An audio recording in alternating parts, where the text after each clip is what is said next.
Leo Siragusa with Dojo Live. Today is Wednesday, August 19th, 2020. Welcome back. I'm joined today by my co-host, Kim Lantis in Hermosillo, Mexico, and Hi. Carlos Ponce, just outside of Mexico City. Hi, guys. Welcome back. Hi, everyone. And today we're talking with Jeff Allen of Well Learning Library.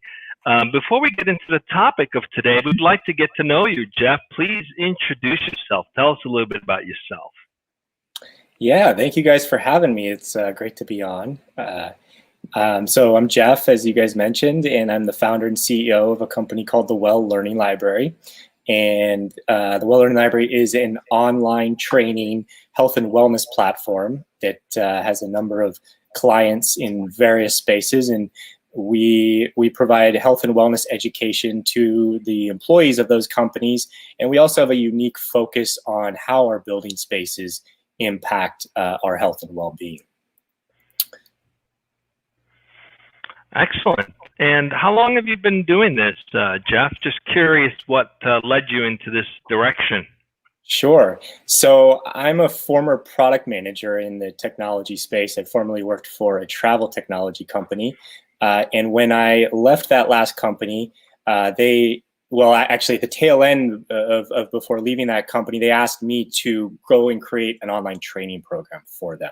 I had a deep knowledge and domain knowledge of the entire product. And so they went and asked me to do that. So I built a team around creating the training program. And through that, we hired instructional designers and training managers, where I got to really learn the learning and development industry, how instructional design works, how content creation works.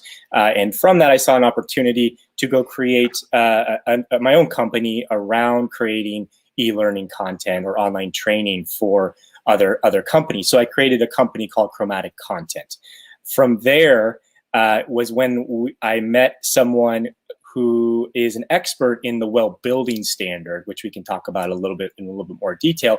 But she brought to me an opportunity around building health and wellness training. So she saw within the well building standard how they were coming out with another version of this standard. It's a certification process for building spaces to make building spaces healthy for the people that occupy those building spaces.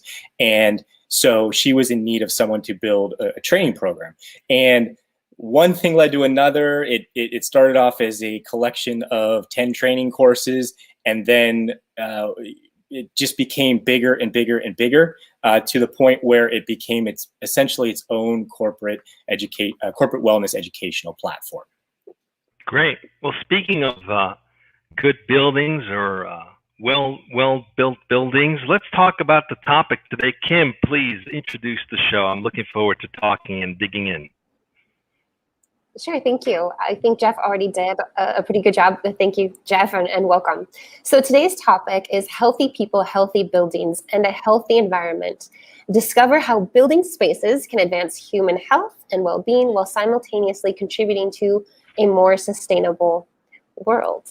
Perfect. I think that this conversation is actually very timely considering the current climate of the world, COVID, of course. So I guess I would like to approach this, I think, from a couple spaces. Like, what can companies be doing right now with the COVID situation to guarantee a healthy environment for their employees? For those of us who happen to have the benefit of working from home, how could we do that same thing at home and create an environment that's comfortable for us, not only healthy, but also, I think, our emotional, mental health, if that's something that your company also trains on? Sure. Yeah. So we do have a variety of health and wellness topics: nutrition, hydration, ergonomics, mental health, substance use and addiction training. Wow. But to your question, I think that there's kind of two parts to that. The first is, what can companies be doing? I think right now, I mean, it depends on where you are in the world. But let's just presume that you're in a location where we're really not ready to go back to the built environment. It's not yet safe unless we, and the governments and public health officials are saying still stay home unless it's really essential. Then I think what companies can be doing is supporting their workforce to work remotely. So giving them whatever resources people need to be their best and be as productive as they possibly can, to take care of their health and well-being, so that they can be, the most productive that they can be. So that's kind of the short term. Looking medium term to long term, as we re-enter our building spaces, that we are going to be going back to our building spaces at some point. It's kind of two things I think companies can be doing.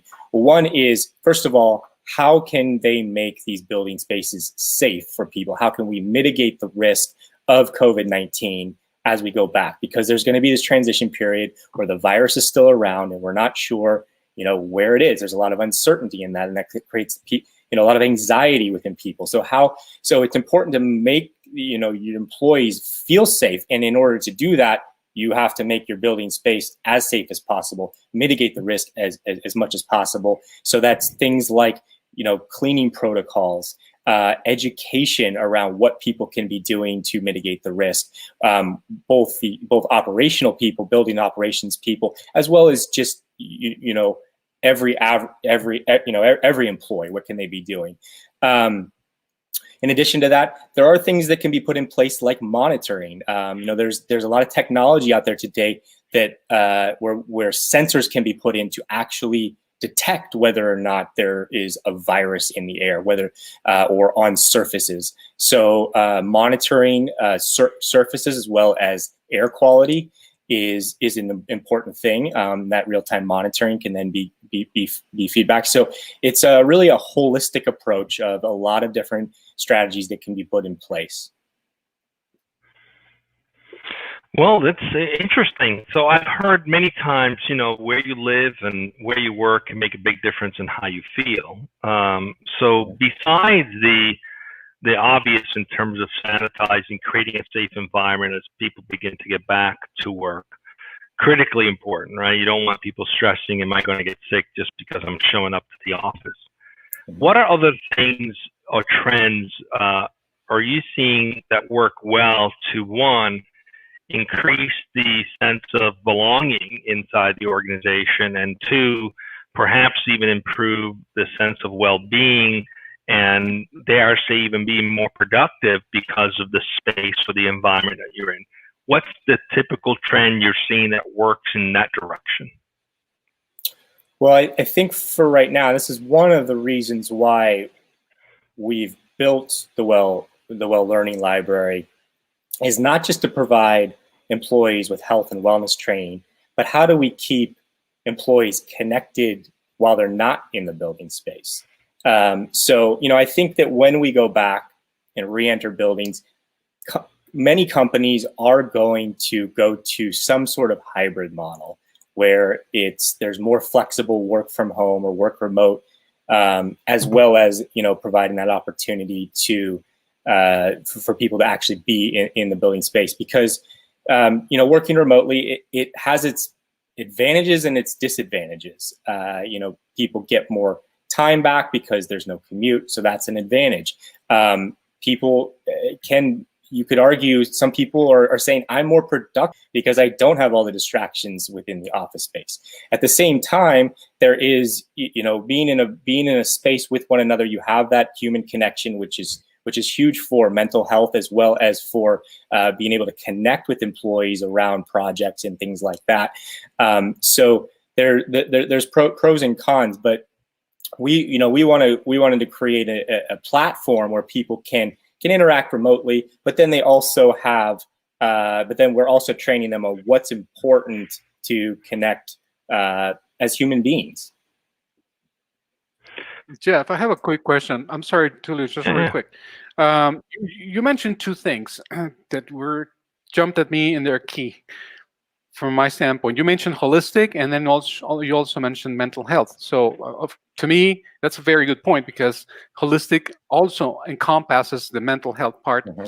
So what is the Well Learning Library offer or doing to help with mental health challenges that are COVID driven or caused by the global pandemic? Yeah, so we're building a variety of mental health. Mental health is a very broad subject, right? So, I mean, one aspect of mental health is substance use and substance addiction. So, we are building training around that to build awareness for people of what that is. There's a huge, we've seen a huge surge actually in substance use and addiction with COVID-19. Now, why is that occurring? I don't totally know the answer to that, but I would assert that a big part of it is anxiety.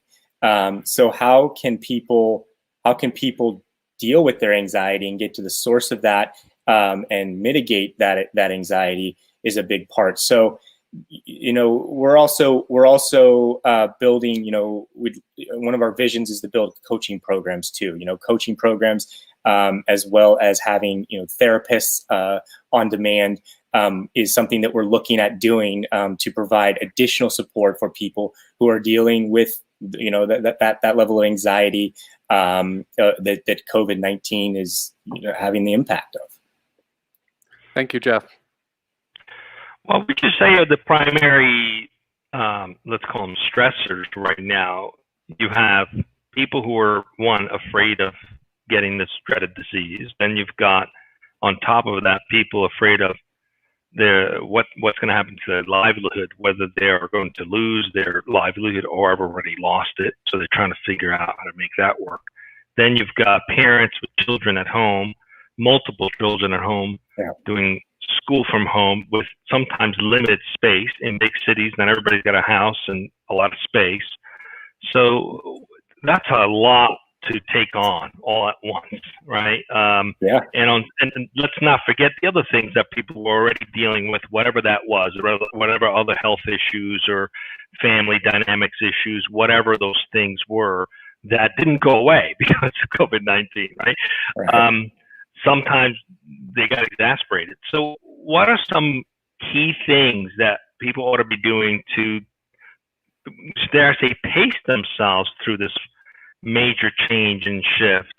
Any advice that people can take to heart? Because every single one of us is facing one way or another some kind of an additional stress and anxiety. Every single one of us. We're all in this. So what are some of the perhaps tips to just kind of pause and say, okay, these are the critical things you should do to get yourself a little bit more level-headed through all this? What would those be? Yeah, there's so many different factors, as you mentioned, that ultimately it comes down to uncertainty, which is, the uncertainty of financial well-being, uncertainty of physical well-being with, of potentially getting COVID or getting it and then giving it to, to someone that you love who is maybe more at risk of this virus really having an impact on them. But to answer your question, I think that the key is to how do you stay in the present moment? How do you be present and essentially block out all of those things that are just unknowns? There's a lot we can't control. And so how do you let go of those things that you can't control? There's a lot of things that, you can do to do that. Meditation, breathing exercises are a good one to get yourself present and be present. Also, if you are finding yourself experiencing a lot of anxiety because of all of these unknowns and uncertainty, how can you block out some of that anxiety producing information, really? Like, sometimes shutting the news off. I'm someone who likes to really stay informed. So, I don't promote, or to ignore the news. However, sometimes, having that awareness of how is the news impacting you, right. Or simply choosing where you're getting your news from. That too, Perhaps Facebook is probably not the best choice to control your anxiety while staying informed, what was that? Right? I said Facebook is probably not the best choice to control your anxiety while trying to stay informed, right? There's a lot of misinformation. high emotions, and so yeah, like choose and select a source, I guess, that is ideal for you and works for you, and moderate it, and be aware of your own mindset when you're preparing yourself to get informed. Yeah. So shutting off social media, which is not that easy. There's a lot of research now being done around the addictiveness of social media. So it's something that I think we all need to look at as a society, as to, yes, there's a lot of advantages of social media, but in some ways it's become, it's created its disadvantages as well. In addition to what you said about the social media and misinformation, or just information that's not complete, and so it's causing all this additional uncertainty, is the back and forth that gets created on social media. When we communicate through written communication, there's so much lost. Whereas when this is a good forum, and obviously the most ideal forum is in-person communication, but we lose so much when we can't see that other person, when we don't see the body language, we don't pick up on that there's so much communication lost, which can add to what we're talking about here. Speaking of resources and reliable resources, what do you use at Well Learning Library to gather your information that then you're transmitting and providing to your clients? Sure. So so I mentioned, one of the big things is the well building standard. The well building standard is an evidence-based certification process that was built upon decades of years and years and years of research by industry experts, medical experts, experts, around building spaces. So we leverage that. We work with the International Well Building Institute that administers the well building standard for some of the best practices around health and well-being, or health and wellness in the built environment. And then we also have partnered with a variety of ergonomics experts, mental health experts, nutrition experts. We just brought on a new nutritionist and plant-based chef who is providing the platform with cooking classes around how to to make delicious, nutritious, and easy to make food right there in your home, and while also learning about the nutrition behind it. So we partner with a lot of different experts in the field. You can find some of those on our website at welllearninglibrary.com. Okay, so what I've heard is turn off those things that are triggering the negative emotions. All right, see if you can eliminate or diminish how much of that influence is triggering the stressors. But what about your topic today is about healthy buildings and healthy environments. So, what can we do physically in our workspace or our home to create a better environment? In people who live in cities that are maybe in a crowded small apartment, are there some things that they can do to physically create a better working environment that can improve their well-being? What are some of the things that are working? Yeah, I think the biggest thing is learning what how your behaviors impact the environment. One of the things that we ground ourselves in and we're big believers of is the United Nations put out their Sustainable Development Goals, or SDGs, and the Well Building Standard is grounded in that as well. There's 17 Sustainable Development Goals that the United Nations developed with all of its member states signing on to in 2005, and over 10,000 companies have committed to those Sustainable Development Goals. So, and one of those is health and well-being. But health and well-being is not, we don't see it as something independent of a healthy environment. When we pollute our environment, it impacts the air quality that we then breathe. When we when water is not clean, that impacts the water that we drink. So how we impact the environment ultimately impacts us as well. So it's learning about those various factors that impact the environment, so that then people can take action and learn about, like, oh, I didn't realize that all that plastic that I'm using just goes out and is wasteful. Oh, I didn't realize that how much meat I'm eating contributes to methane in the air, that then contributes to climate change and poor air quality, as well as rising air temperatures and water temperatures. So it's learning about these things, finding those resources. That's really what I would recommend is learning, is building that learning practice of learning about it. Because I could give you 5 answers on here, but that's not going to be for no pun intended, a sustainable practice to continuing to learn about what you can do to make a difference.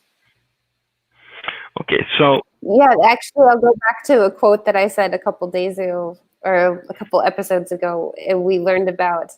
I saw on Facebook, social media, like a meme that said something like 1 million people who are doing zero waste imperfectly have more impact than 100 people doing zero waste perfectly. So I think it's encouraging to get us to start small and focus on an immediate goal. And I think as far as work environments go, how we can little by little encourage other people to kind of get on board.